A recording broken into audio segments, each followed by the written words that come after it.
Sério mesmo que estamos pagando tudo isso para alguém ficar cuidando de planilhas? A voz de Owen Walsh atravessou a sala de conferências envidraçada como uma lâmina afiada. Ele estava na cabeceira da mesa, com uma mão apontando de forma dramática para a tela de projeção atrás dele, e a outra segurando o tablet como se ali estivesse a prova definitiva de um desperdício corporativo. A planilha exibida na parede mostrava meu pacote de remuneração destacado em vermelho intenso, $685 mil anuais, além de benefícios e bônus diferidos vinculados a métricas de retenção de clientes ao longo de 19 anos de trabalho cuidadoso. Eu estava a cerca de 9 metros de distância, próximo à estação de café, com a caneca de cerâmica a meio caminho dos lábios, assistindo àquela apresentação através das divisórias transparentes do nosso andar executivo de conceito aberto. Meu nome é Russell Parker. Tenho 47 anos e há 6 meses eu era diretor sênior de arquitetura de risco e conformidade regulatória na Crest Global Solutions. Naquela manhã, eu estava prestes a me tornar algo completamente diferente. Owen Walsh tinha 34 anos. Owen. Seu perfil no LinkedIn exibia seu MBA pela Wharton, uma breve passagem pela McKinsey e 3 anos como consultor especializado em desmontar organizações sem jamais construir nada realmente duradouro. Ele havia ingressado na Crest exatamente 7 semanas antes, chegando com aquele tipo de confiança absoluta, típico de quem desmonta empresas sem compreender o que as fazia funcionar em primeiro lugar. Através daquelas paredes de vidro, eu tinha uma visão perfeita dele discursando para o nosso diretor financeiro, Perry Stone, 2 membros do comitê de auditoria e nossa recém-empossada CEO, Margaret Foster. Também estavam presentes 3 observadores do Conselho da Vanguard, incluindo a diretora-chefe de investimentos, Gloria Morgan, que vinham fazendo perguntas cada vez mais incisivas durante nossas revisões trimestrais. Isso representa exatamente o tipo de despesa herdada que está sufocando nossa eficiência operacional, continuou Owen, ampliando a planilha para exibir comparações entre departamentos. Estamos desperdiçando dinheiro com cargos que faziam sentido em 2010, mas que se tornaram completamente inúteis no mundo automatizado de hoje. Permaneci completamente imóvel, observando com um interesse distante de alguém que já presenciou um teatro corporativo semelhante em outras 3 empresas ao longo da carreira. A diferença é que, antes, eu havia assistido a tudo de uma distância segura, enquanto outros departamentos enfrentavam as chamadas leis da eficiência. Desta vez, a lâmina estava apontada diretamente para mim. O que Owen Walsh não sabia, e o que nenhum deles sentado naquela sala de conferência se preocupou em descobrir, era que 4 anos atrás, quando a Vanguard Capital Partners adquiriu a Crest Global Solutions por meio de uma compra alavancada, meu advogado negociou algo extraordinário em meu contrato de trabalho, algo escondido no artigo 12, seção 7, subseção D. Algo que eu havia descrito com clareza em um memorando enviado ao Departamento Jurídico, ao Departamento de Recursos Humanos e à Diretoria Executiva exatamente 19 dias antes. O memorando foi recebido com um breve e-mail do nosso consultor jurídico-geral, Keith Coleman. Recebido. Analisaremos e daremos o devido seguimento se necessário. Observe que esse acompanhamento jamais aconteceu. O RH arquivou o documento em algum cemitério digital que eles utilizam para guardar arquivos que consideram irrelevantes. E agora, observando Owen circular ao redor da minha remuneração como um predador que finalmente encontrou uma presa vulnerável, eu entendi que estávamos prestes a descobrir exatamente o que acontece quando uma nova gestão ignora avisos institucionais. Amanhã, a esta mesma hora, a Crest Global Solutions perceberia que não havia simplesmente eliminado um cargo redundante. Eles teriam acionado uma cascata contratual que resultaria em mais de 400 milhões de dólares em retiradas de clientes, exposição regulatória significativa, cláusulas de remuneração acelerada e disposições penais capazes de alterar profundamente a trajetória financeira da empresa. Mas estou me adiantando. Deixe-me explicar como chegamos até aqui. Sou da área de compliance. Não é exatamente um título empolgante para conversas em jantares. As pessoas normalmente ficam com o olhar distante quando tento explicar o que realmente faço. No entanto, esse título aparentemente entediante representava a diferença entre uma empresa avaliada em 6,8 bilhões de dólares, operando de forma tranquila dentro das estruturas regulatórias complexas que governam os serviços financeiros, e essa mesma empresa enfrentando ações federais de fiscalização potencialmente devastadoras. Sou casado com Linda há 25 anos. Ela é professora de matemática do ensino médio aposentada e ainda atua como voluntária na biblioteca local 2 vezes por semana.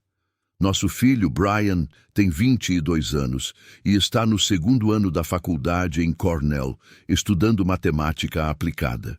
Entre a mensalidade universitária dele, a hipoteca refinanciada da nossa casa colonial no condado de Westchester e a vida confortável, porém financeiramente comprometida com os custos elevados típicos da região de Nova York, que construímos ao longo de 2 décadas e meia com a renda de ambos, meu pacote de remuneração de $685 mil por ano não era exagerado. Westchester não é exatamente um lugar barato para viver. Impostos imobiliários, mensalidades universitárias e o custo de manter uma casa antiga consomem uma parcela surpreendentemente grande da renda, mesmo em salários considerados altos.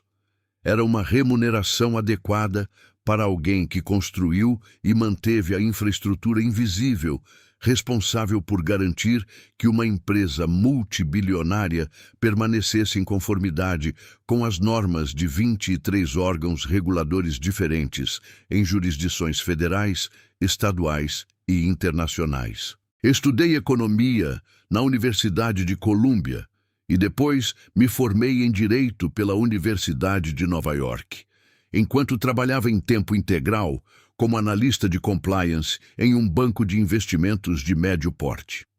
Passei 6 anos na Comissão de Valores Mobiliários, a SEC, como examinador sênior na divisão de fiscalização, desenvolvendo profundo conhecimento dos marcos regulatórios que impedem empresas de serviços financeiros de entrarem em colapso sob escrutínio federal.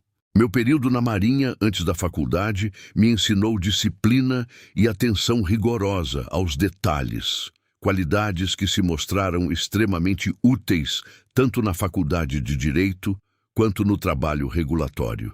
A Grest me recrutou de um concorrente direto em 2005, exatamente quando o cenário regulatório posterior ao caso Enron estava remodelando todo o setor e as empresas buscavam desesperadamente profissionais capazes de compreender tanto a letra quanto o espírito do novo ambiente de fiscalização.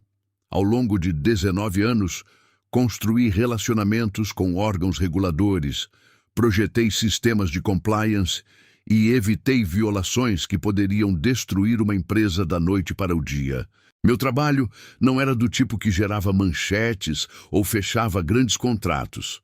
Eu não gerenciava demonstrações de resultados, nem prospectava novos clientes.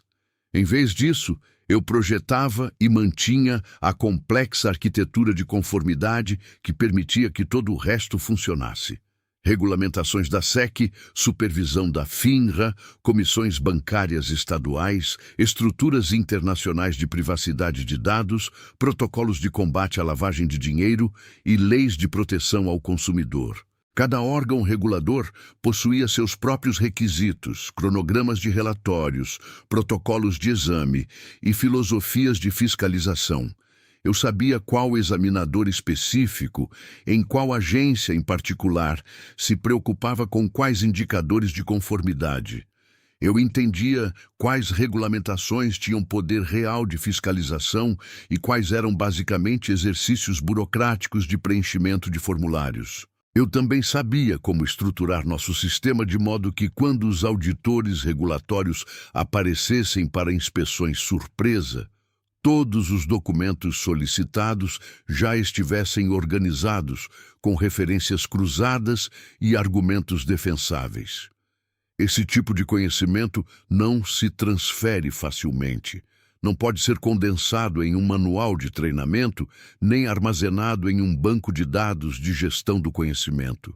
Esse conhecimento vem do reconhecimento de padrões, desenvolvido ao longo de 19 anos, observando a evolução dos ambientes regulatórios, compreendendo como as prioridades de fiscalização mudam com diferentes administrações políticas e construindo relacionamentos com os tomadores de decisão que determinam se sua empresa enfrentará apenas uma carta de advertência ou uma multa de 50 milhões de dólares. A base de clientes da Crest era formada por 63 investidores institucionais que juntos administravam 1 trilhão e 220 bilhões de dólares em ativos. Fundos de pensão, fundos patrimoniais universitários, fundos soberanos, seguradoras e gestoras de fundos mútuos. Essas organizações não toleravam nem mesmo a aparência de incerteza regulatória. Elas compravam nossos serviços analíticos e nossas plataformas de dados. Mas o que realmente adquiriam era nossa reputação em conformidade. Essa reputação se apoiava quase inteiramente em estruturas que eu havia projetado, relacionamentos que eu havia cultivado e conhecimento institucional acumulado ao longo de quase 2 décadas. Nada disso pareceu particularmente valioso para Owen Walsh quando ele chegou em outubro daquele mesmo ano. Owen havia sido recrutado diretamente por nossa nova CEO, Margaret Foster, que entrou na empresa 8 meses antes, logo após a aquisição pela Vanguard. Margaret vinha de uma formação totalmente tecnológica. Ela passou 12 anos em várias empresas do Vale do Silício, mais recentemente como COO de um provedor de infraestrutura em nuvem que abriu capital durante o auge do boom tecnológico. Ela falava fluentemente a linguagem da eficiência operacional, sistemas escaláveis e otimização de recursos.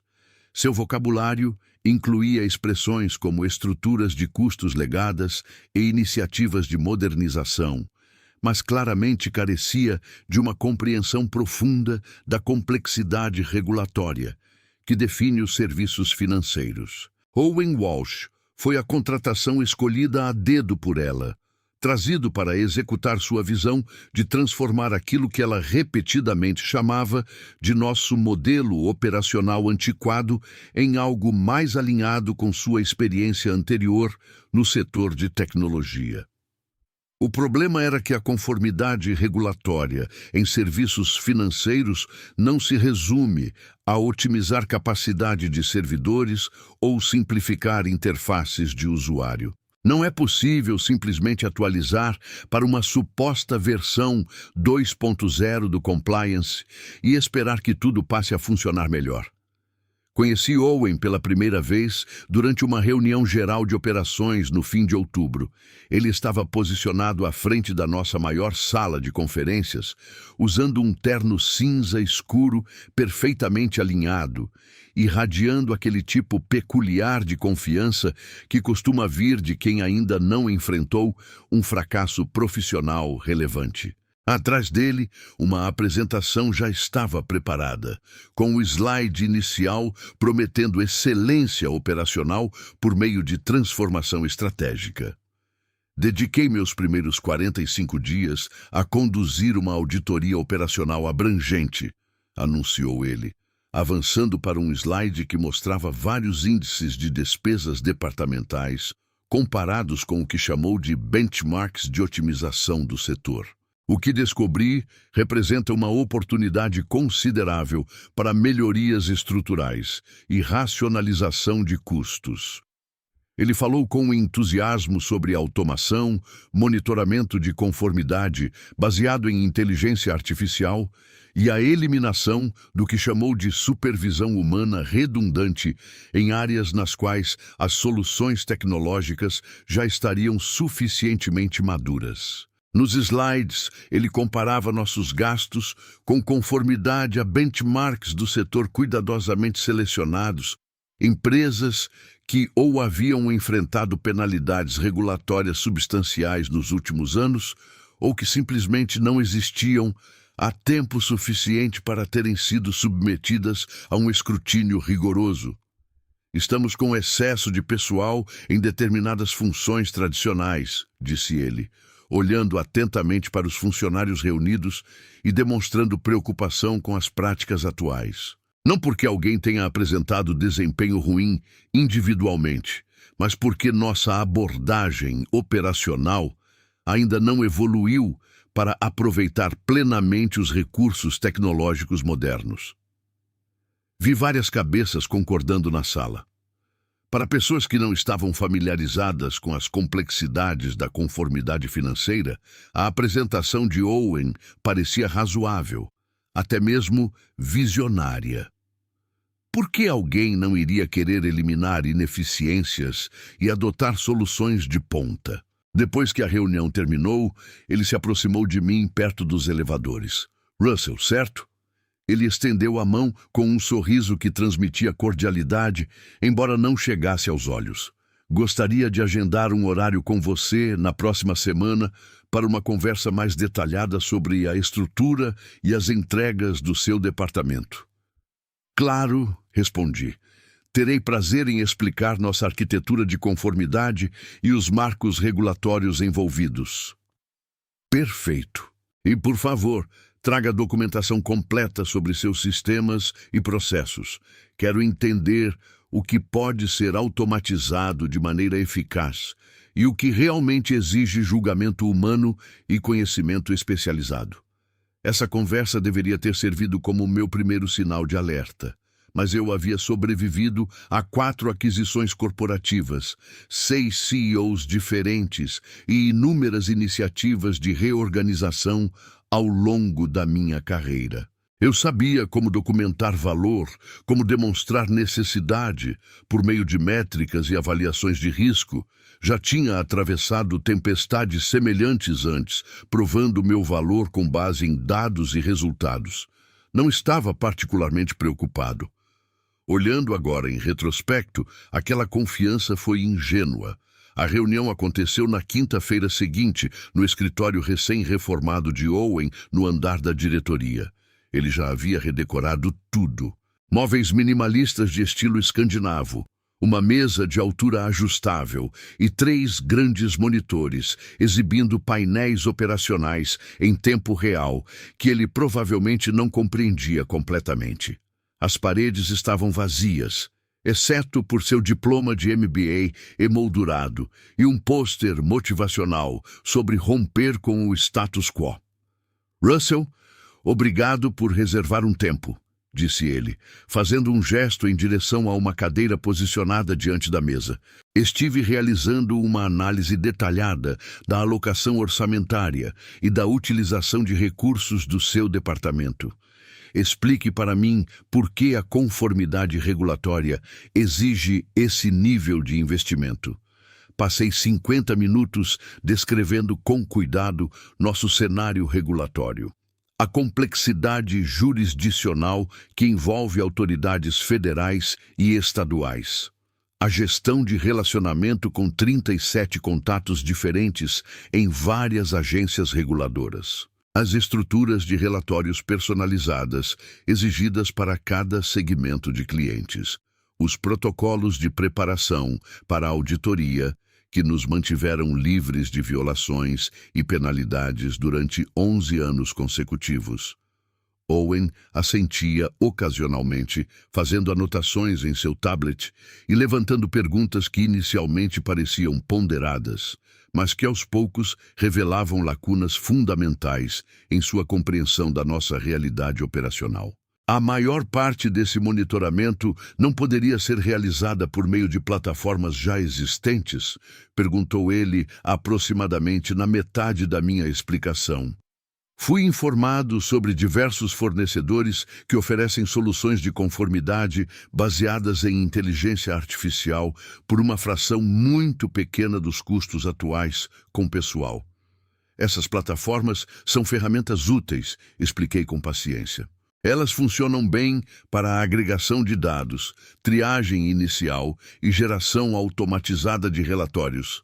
Mas a conformidade regulatória em serviços financeiros não se resume a preencher formulários padronizados. Ela exige discernimento em áreas cinzentas nas quais diferentes regulamentações se sobrepõem ou entram em conflito. Também exige gestão de relacionamento quando surgem problemas que precisam de discussão contextualizada em vez de respostas automatizadas. Isso requer conhecimento institucional sobre como diferentes órgãos reguladores priorizam preocupações distintas com base nas tendências atuais de fiscalização. Dê-me um exemplo concreto, disse ele, recostando-se na cadeira ergonômica. No ano passado, identificamos uma anomalia na divulgação de dados de um de nossos clientes de fundos de pensão, o Sistema de Aposentadoria dos Professores do Estado de Ohio. Os números brutos em seus registros tecnicamente atendiam aos requisitos regulatórios, mas percebi uma inconsistência no padrão que sugeria um erro de cálculo nos sistemas de um fornecedor upstream, não em nossos próprios dados. Um sistema automatizado teria sinalizado tudo como inconformidade e passado diretamente para o próximo item da revisão. Fiz uma breve pausa, permitindo que a ideia fosse assimilada. Em vez disso, liguei diretamente para o diretor de compliance deles, expliquei minha análise e descobrimos que havia um problema de integração com um fornecedor que, se não fosse corrigido, teria se transformado em uma violação substancial da ERISA em 90 dias. Eles apreciaram a intervenção e renovaram o contrato por 4 anos, além de atualizarem o pacote de serviços para incluir consultoria de compliance ampliada. Essa conta gera 18 milhões de dólares em receita anual. Mais importante ainda, fortaleceu nossa reputação no segmento de fundos de pensão públicos, o que levou à aquisição de 3 novos clientes nos 18 meses seguintes, totalizando mais 45 milhões de dólares. Owen fez outra anotação em seu tablet. Um estudo de caso interessante, mas será que essa abordagem é sustentável à medida que expandimos nossas operações? Podemos realmente nos dar ao luxo de ter funcionários seniores tomando decisões individuais sobre cada possível anomalia? Essa palavra, sustentável, tornou-se sua arma favorita nas semanas seguintes. Cada conversa, cada troca de mensagens por correio eletrônico, cada interação casual no corredor acabava girando em torno da mesma questão. Se meu papel, minha equipe e toda a minha abordagem operacional eram realmente sustentáveis, considerando a evolução da empresa em direção ao que ele chamava de padrões modernos de eficiência. Comecei então a documentar tudo, de forma meticulosa. Cada pergunta que ele fazia, cada sugestão apresentada, cada insinuação de que minha posição estava sendo avaliada não pelos resultados de desempenho, mas pelas oportunidades de redução de custos. Meu treinamento na Marinha me ensinou a importância de manter registros detalhados, e esse hábito sempre me serviu bem em ambientes corporativos, nos quais a memória pode se tornar convenientemente seletiva. Em meados de novembro, almocei com Dennis Brooks, um antigo colega que havia deixado recentemente uma empresa concorrente depois da demissão do diretor de compliance durante uma reestruturação estratégica. Encontramo-nos em uma churrascaria discreta no centro da cidade, o tipo de lugar onde profissionais do setor financeiro costumam ter conversas delicadas enquanto desfrutam refeições caras. Deixe-me adivinhar o padrão, disse Dennis, depois que descrevi o questionamento constante de Owen sobre sustentabilidade operacional. Ele cortou seu bife com a precisão resignada de alguém que já assistiu a esse filme muitas vezes. A nova geração de executivos com experiência em consultoria acha que conformidade regulatória é basicamente uma assinatura de software que você compra, em vez de conhecimento especializado de verdade. Isso é basicamente verdade, respondi. Ele vive perguntando por que não podemos simplesmente automatizar tudo usando plataformas baseadas em inteligência artificial. Dennis riu, mas não havia absolutamente nada de engraçado naquilo, Russell. Eles a demitiram. Nossa diretora a substituiu há 4 meses, por uma gerente muito menos experiente e por uma plataforma tecnológica que custa $200 mil por ano. Quer saber o que aconteceu no mês passado? Me conta. A FINRA apareceu para uma inspeção de rotina. Eles identificaram 23 lacunas na documentação, 9 inconsistências nos relatórios e 3 possíveis violações materiais. Agora, estamos sujeitos a multas que podem alcançar valores de 8 dígitos. Além disso, perdemos 3 grandes clientes institucionais que citaram preocupações com a conformidade regulatória em suas cartas de rescisão contratual. Ele fez uma pausa para tomar um gole de vinho tinto da taça que o garçom havia acabado de servir, deixando que o peso das implicações se acomodasse no silêncio. A diretora que demitimos tentou alertá-los durante sua entrevista de desligamento. Ela registrou cada um dos riscos por escrito. Eles não deram importância porque estavam economizando $450 mil por ano em salário e benefícios. Agora, enfrentam $30 milhões em multas regulatórias e outros $60 milhões em perda de receita provocada pela saída de clientes. Voltei dirigindo até o escritório pensando naquela conversa e no padrão previsível de organizações que confundem corte de custos com eficiência estratégica.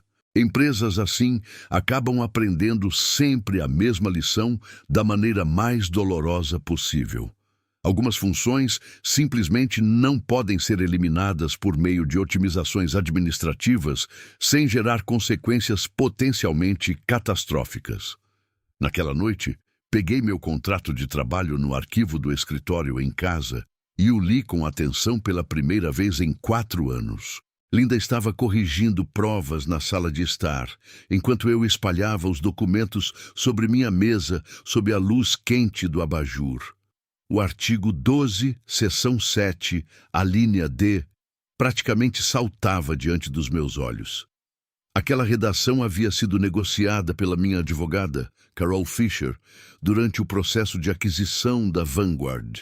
Na época, a equipe de due diligence da empresa de private equity havia identificado um risco significativo de dependência concentrada em uma única pessoa, especificamente na minha função.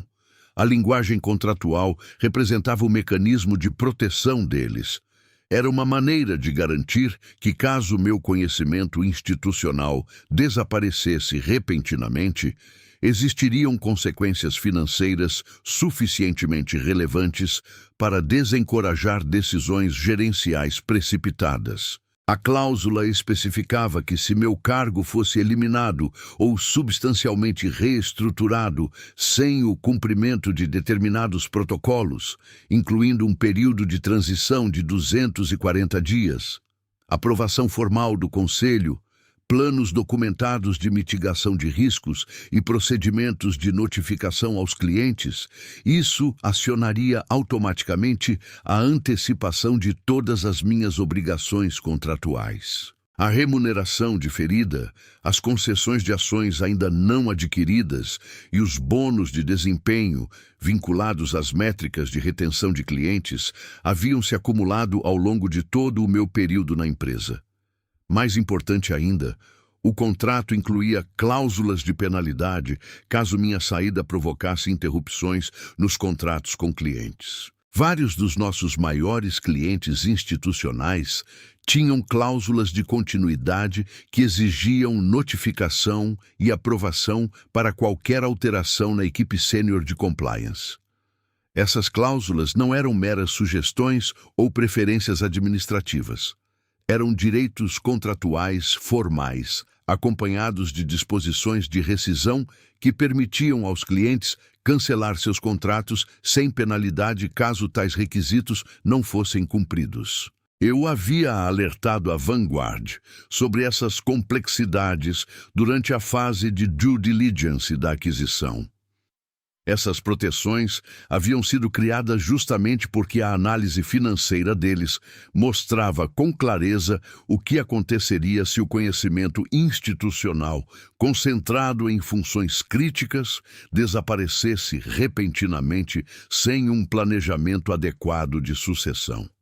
Mas isso foi há 4 anos. Nova liderança executiva, novas prioridades operacionais, novos gerentes que não participaram das negociações iniciais e aparentemente não se deram ao trabalho de revisar a documentação que acompanhou a aquisição. Linda apareceu na porta trazendo 2 xícaras de café. "Você parece preocupado", observou ela, colocando uma delas sobre minha mesa. "Talvez haja problemas no trabalho", eu disse. "O novo vice-presidente parece determinado a eliminar meu cargo como parte da iniciativa de eficiência dele." Ela se sentou na cadeira em frente à minha mesa, o mesmo lugar onde havíamos discutido as inscrições de Brian para a faculdade 2 anos antes. "Você está preocupado em encontrar outro emprego? Sua reputação no setor é muito sólida." "Não se trata de encontrar outra posição, Linda. Trata-se de eles entenderem o que realmente estão eliminando." Mostrei a ela o texto do contrato, expliquei detalhadamente as cláusulas de proteção que Carol havia negociado e as implicações que isso teria nos contratos com os clientes.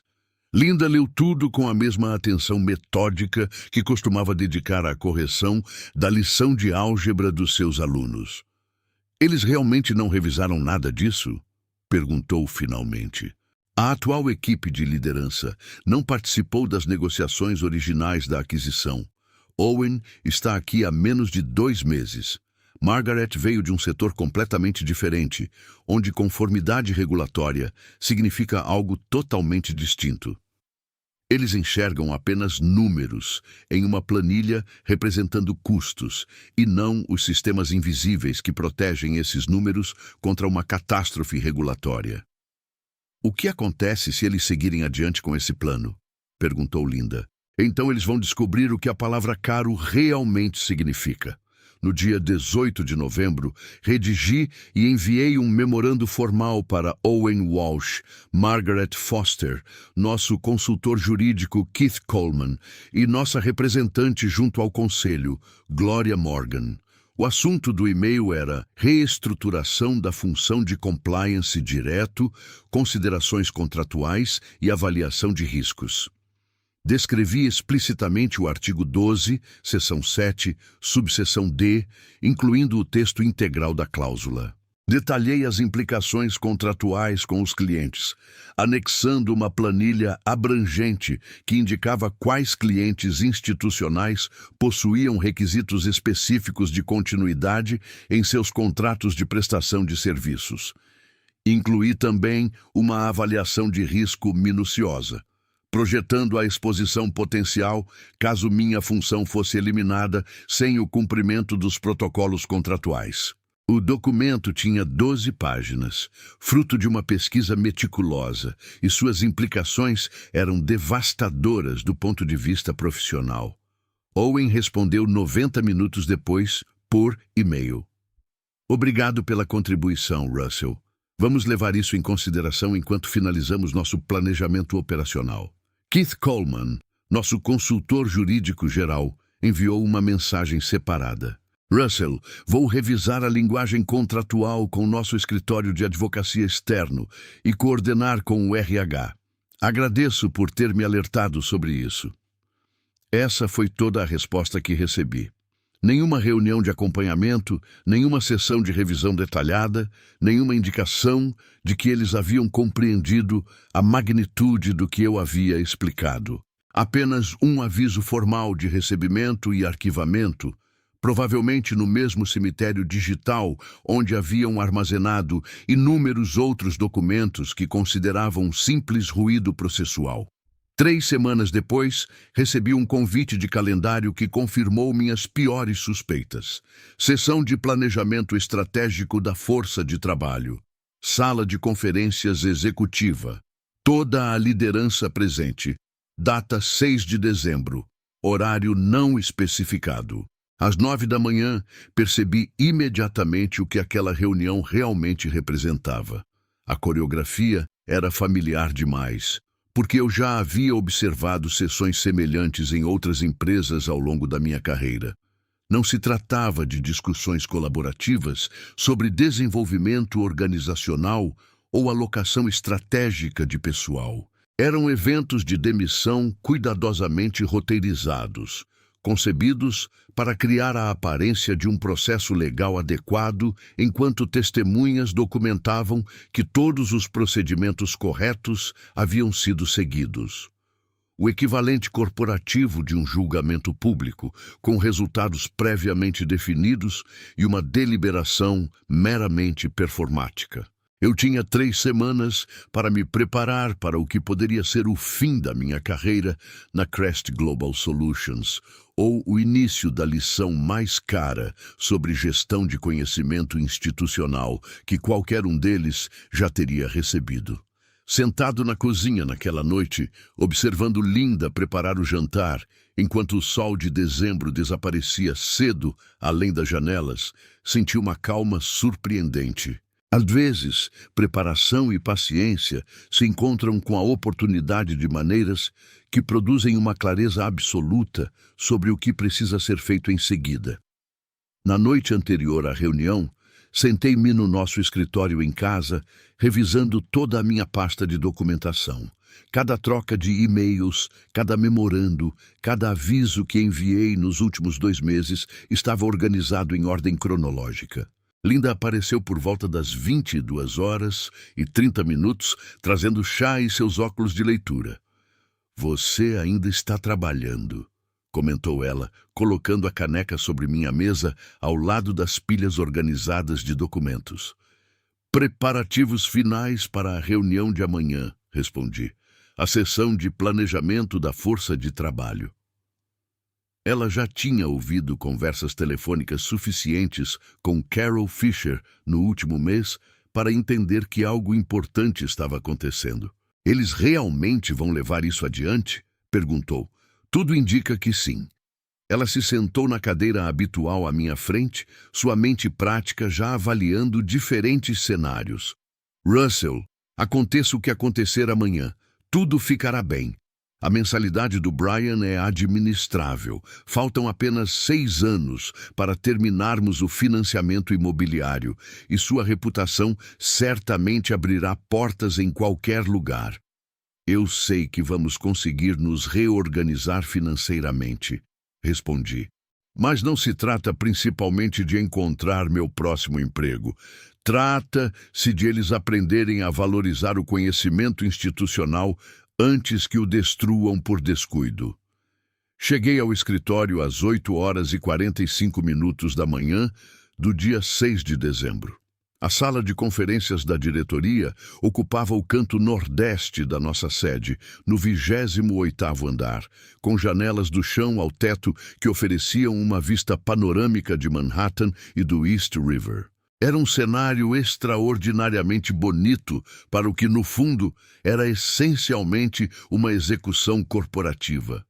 Margaret Foster estava sentada na cabeceira da mesa de conferência polida, com uma expressão cuidadosamente neutra e profissional.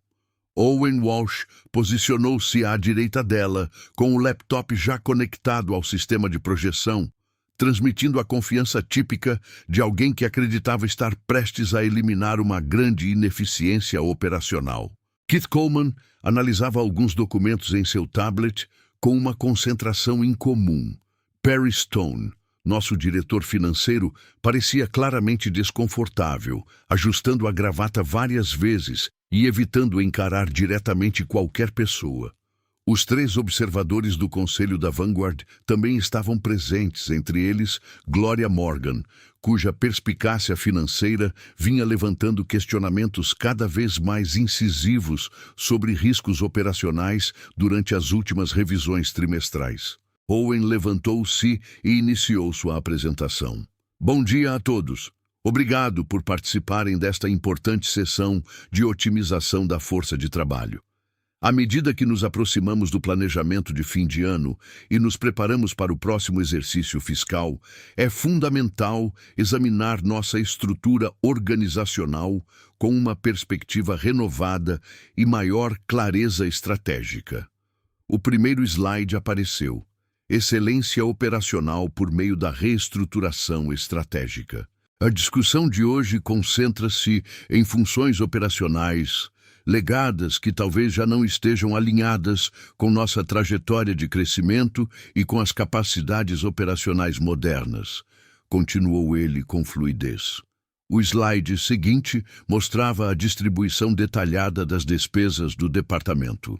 A área de conformidade regulatória representava 31% das despesas operacionais, destacada em vermelho intenso com uma seta apontando diretamente para o meu cargo e para o meu pacote de remuneração.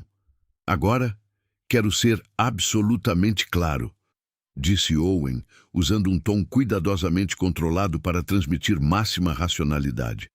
Esta conversa não diz respeito ao desempenho individual nem às contribuições históricas. Russell Parker tem sido um membro valioso da equipe durante todo o seu período na Crest. No entanto, a tecnologia de compliance avançou de forma significativa na última década. Plataformas automatizadas hoje conseguem lidar com o monitoramento regulatório com 99,7% de precisão a uma fração dos custos atuais com pessoal. O uso do passado tem sido um membro valioso, em vez de é um membro valioso, foi uma escolha deliberada e reveladora. Outro slide apareceu. A terceira fase do roteiro de modernização da conformidade. Ele mostrava a transição de funções legadas com uma economia anual estimada em $740 mil. Nenhum nome foi mencionado, mas todos naquela sala sabiam exatamente a qual cargo a projeção se referia. Gloria Morgan, da Vanguard, manifestou-se com voz calma e profissional. Qual é o cronograma de transição proposto e quais protocolos de mitigação de riscos estão sendo implementados? Excelentes perguntas, respondeu Owen com tranquilidade. Estamos propondo um período de 90 dias para a transferência de conhecimento para nosso gerente de compliance recém-contratado, com a transição completa para sistemas automatizados de monitoramento até 1º de março. 90 dias, e não os 240 dias explicitamente exigidos pelo meu contrato. Keith Coleman levantou levemente a mão. Fizemos uma análise completa das implicações contratuais dessa reestruturação? O RH confirmou que todos os contratos de trabalho incluem cláusulas padrão de rescisão sem justa causa, respondeu Owen com convicção. Esta é uma decisão legítima de eficiência empresarial, totalmente dentro das disposições padrão da nossa autoridade operacional. Ele claramente não havia lido o artigo 12, seção 7, a linha D, ou havia interpretado suas implicações de maneira equivocada. Alguma outra pergunta antes de passarmos aos detalhes da implementação? Perguntou Owen, examinando a sala com uma confiança quase automática. Eu poderia ter permanecido em silêncio. Poderia tê-los deixado concluir a apresentação, assinado os documentos que já estavam preparados, aceitado o pacote de indenização e recebido elogios pela liderança decisiva e pela eficiência operacional. Mas, às vezes, a resposta tática mais eficaz é justamente aquela que ninguém prevê. Levantei-me lentamente, retirei um envelope pardo lacrado da minha pasta de couro e o coloquei diretamente diante de Margaret Foster. Gostaria de poupar a todos um tempo considerável e custos legais, disse calmamente. A sala mergulhou em completo silêncio. A expressão confiante de Owen vacilou por um instante, como um sinal de televisão atravessado por interferência. Russell, não há necessidade de gestos teatrais, disse Margaret, tentando manter o controle da reunião. Ainda nem discutimos o pacote de apoio à transição e o acordo de rescisão. Retirei meu crachá de acesso ao prédio e minhas credenciais de segurança da carteira, colocando os dois exatamente sobre o envelope. O plástico batendo na madeira polida produziu um som seco que pareceu ecoar no silêncio repentino da sala. Dentro desse envelope está minha carta de demissão com efeito imediato, eu disse, olhando diretamente para Margaret. Também incluí uma cópia do artigo 12, seção 7, a linha D do meu contrato de trabalho, juntamente com uma análise detalhada preparada pelo meu advogado sobre a responsabilidade contratual e as implicações nos contratos com clientes. Acredito que sua equipe jurídica desejará revisar esse material com bastante atenção e rapidez. Keith Coleman já havia pegado o envelope. Ele o abriu com a precisão cuidadosa de alguém que sabe estar lidando com material potencialmente explosivo. Leu a primeira página rapidamente e depois passou para o trecho do contrato que eu havia destacado. Observei sua expressão mudar gradualmente. Os olhos se arregalaram, o maxilar se contraiu e sua pele perdeu ligeiramente a cor à medida que as implicações se tornavam evidentes. "O que diz?" perguntou Margaret, agora com a voz mais firme, enquanto sua neutralidade profissional começava a se romper. Keith olhou primeiro para Owen, depois para Gloria Morgan e, por fim, voltou aos documentos. É uma cláusula de proteção de pessoa-chave. Se o cargo de Russell for encerrado ou sofrer uma reestruturação substancial sem um período de transição de 240 dias e sem aprovação formal do Conselho, isso aciona a aceleração imediata de toda a remuneração diferida, concessões de ações ainda não adquiridas e bônus de desempenho acumulados ao longo de todo o seu período na empresa.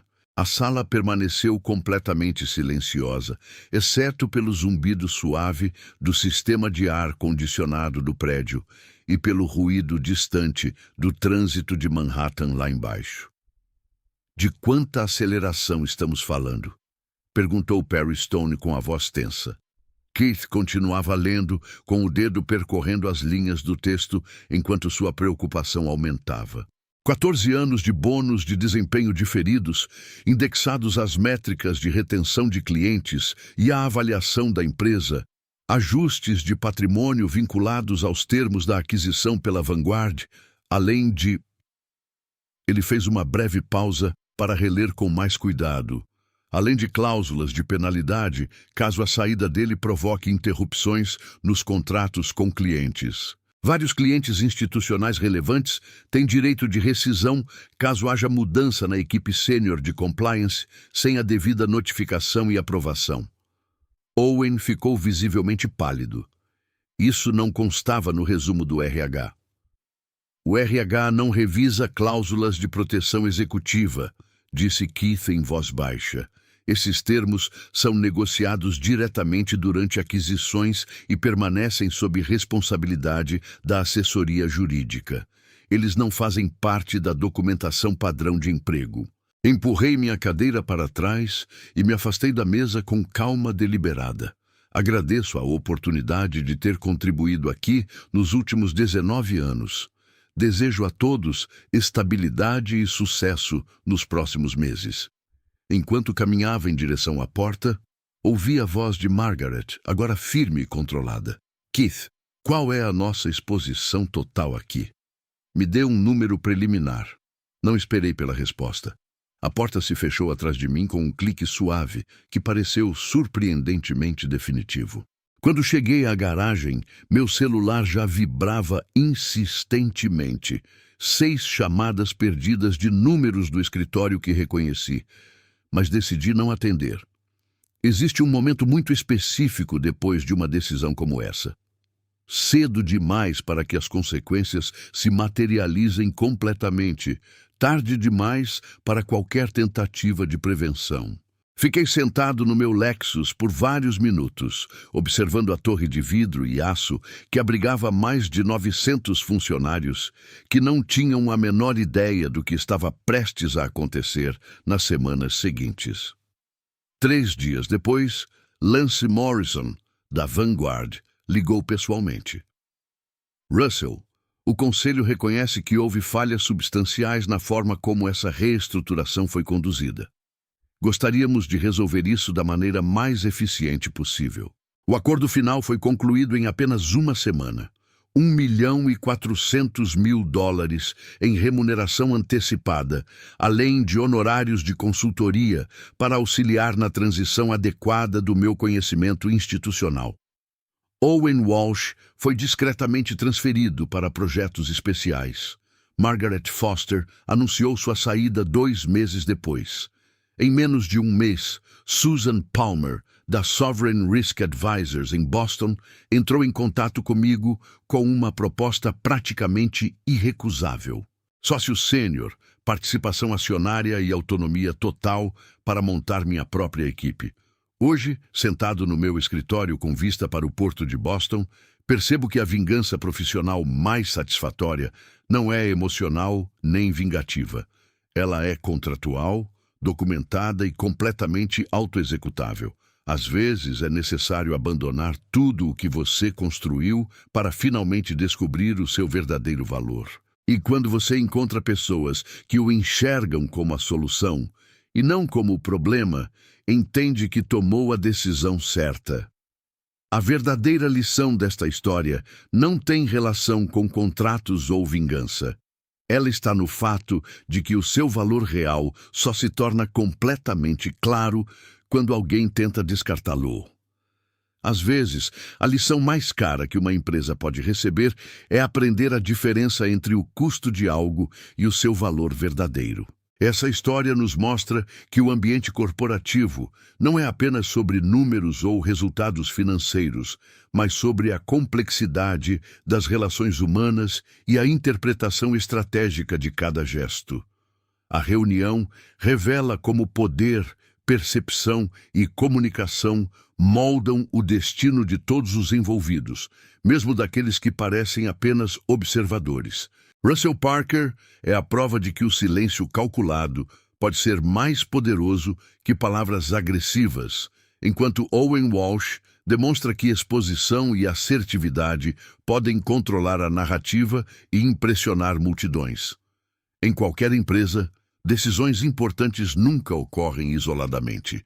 Cada escolha, gesto ou silêncio influencia a cadeia de eventos seguintes. A tensão entre visibilidade e vigilância, entre ação e reação, nos obriga a refletir sobre como usamos nossa própria influência, como interpretamos sinais de poder e responsabilidade, e como o julgamento atento pode mudar o rumo de uma carreira, de uma equipe ou de uma organização inteira. A história permanece aberta, provocando questionamentos sobre lealdade, ética e o verdadeiro custo do poder, e deixa o suspense de qual será o próximo movimento. O que aprendemos é que, em ambientes de alto risco estratégico, observar cuidadosamente pode ser tão importante quanto agir. A leitura de sinais, a interpretação de intenções e a capacidade de manter o controle emocional são habilidades cruciais. Owen Walsh ensina que a comunicação assertiva e o domínio de informações podem estabelecer liderança imediata, mas também podem criar inimigos silenciosos. Russell Parker demonstra que paciência, análise e discrição oferecem vantagens estratégicas invisíveis aos olhos da maioria. Toda decisão deve ser tomada com consciência do impacto futuro, lembrando que ações e palavras reverberam além do momento imediato. A lição central é que liderança não é apenas sobre poder explícito. É sobre percepção, julgamento, influência e a capacidade de equilibrar audácia e prudência, sabendo que cada movimento cria uma rede de consequências imprevisíveis. É um alerta de que nem sempre o mais vocal tem mais poder e que a estratégia silenciosa muitas vezes vence no longo prazo. Agora me diz, se você estivesse no lugar de Russell Parker, qual teria sido sua reação estratégica à exposição de Owen Walsh? E, num cenário onde autoridade e influência coexistem, você se colocaria a serviço da estrutura ou da sua própria percepção de justiça? Escreve aqui nos comentários. Eu quero muito saber. E não esquece, deixa também o seu comentário com uma classificação de 1 a 10 para mostrar o quanto você gostou, porque assim eu consigo trazer mais vídeos que sejam interessantes para você.